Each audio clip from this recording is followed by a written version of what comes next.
प्रत्येक जिज्ञासु के सामने वो चाहे जितना उग्र होकर बोला हो, भगवान श्री कृष्ण अपनी स्थित प्रज्ञता से कभी विचलित नहीं होते। गीता की उपासना करने वाले महात्मा गांधी जी के जीवन की घटना भी मुझे स्मरण आती है, क्योंकि अभी नारायण देसाई जी गांधी सप्ताह कर रहे हैं, लेकिन मैं तो लगभग 6 वर्ष पूर्व इंग्लैंड में गांधी सप्ताह कर चुका हूं, ब्रेंट टाउन हॉल में, और जिसमें ब्रिटिश पार्लियामेंट के मेंबर्स आते थे। आयोजन एलएम सिंघवी ने किया था। जब मैंने वहां के ब्रिटिश पार्लियामेंट के मेंबर्स को कहा कि you can not follow me because I am going to speak Hindi, that is our national language, बड़ी नम्रता से वहां के उस व्यक्ति ने मुझे कहा, I don't want to depart from here, I don't follow you but I enjoy your rhythm. उसमें आप जो बोलते हैं उसमें से जो धारा बनती है, उसमें से जो एक रस निश्चित होता है, मैं उसका आनंद ले रहा हूं, और वो 3 दिन तक रहे। लेकिन हमें अपना व्यक्तिगत प्रकाशन करने में बहुत विश्वास नहीं। लोग कहते हैं हमने वहां कथा की, हमने वहां प्रवचन किया। मैं भगवान से प्रार्थना करता हूं मेरे मुंह से कभी मेरी आत्म प्रशंसा न कराना, ये आपकी मेरी बहुत बड़ी कृपा हो। लोग जाने समझे, करें ना करें प्रचार, क्योंकि जब भगवान को प्रसन्न करने के लिए कोई कार्य किया जा रहा हो तो व्यक्ति तो उसमें बहुत छोटा है।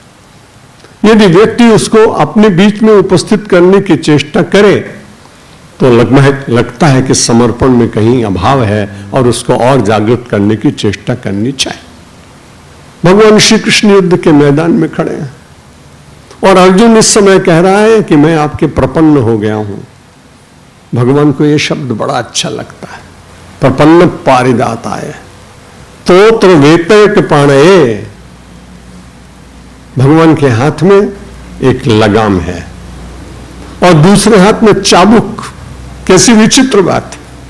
प्रपन्न पारिदाताय तोत्र वेतयक पाणये, और उन्हें वंदना करते हुए कहते हैं, भगवान मैं आपको नमस्कार करता हूं। बहुत बड़ा संदेश है इसके भीतर।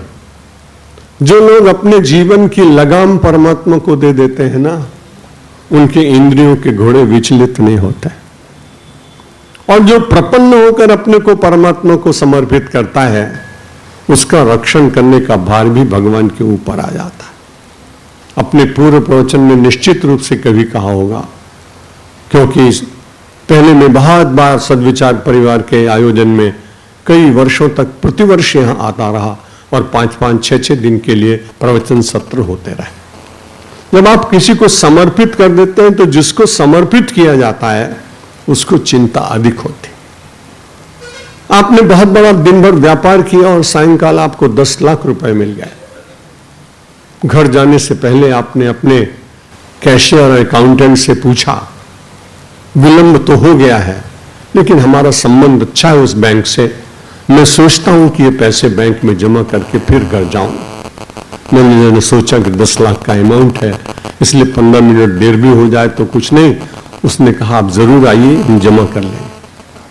और वो 3 बजे पहुंच गया। पहुंचने के बाद उसने अपने 10 लाख रुपए जमा कर दिया। उसने एक रबर स्टैंप लगाई, हस्ताक्षर कर दिए, एक छोटा सा कागज दे दिया, उसने अपनी जेब में रखा, घर पहुंचा। घर पहुंचने के बाद तत्काल उसको सूचना मिली कि जिस बैंक में आप 10 लाख रुपए जमा करके आए थे वहां 15 मिनट के बाद डाका पड़ गया, लूट हो गई, और उसको रॉबर्स लूट के ले गए। वो तुरंत देखता है कि मेरी पर्ची सुरक्षित है कि नहीं, इसमें हस्ताक्षर और स्टाम्प बैंक के ठीक लगे कि नहीं। वो अपने मित्र को कहता है कि ठीक है, ऐसा ना होता तो अच्छी बात थी, लेकिन बहुत दुखी नहीं होता। उससे पूछा आपके मुख पर कोई उदासी नहीं दिखाई पड़ रही। बोला मेरी उदासी तो तब होती जब पैसा मेरे पास होता, मैंने तो कहीं जमा कर दिया, इसलिए रक्षक कोई दूसरा बन गया।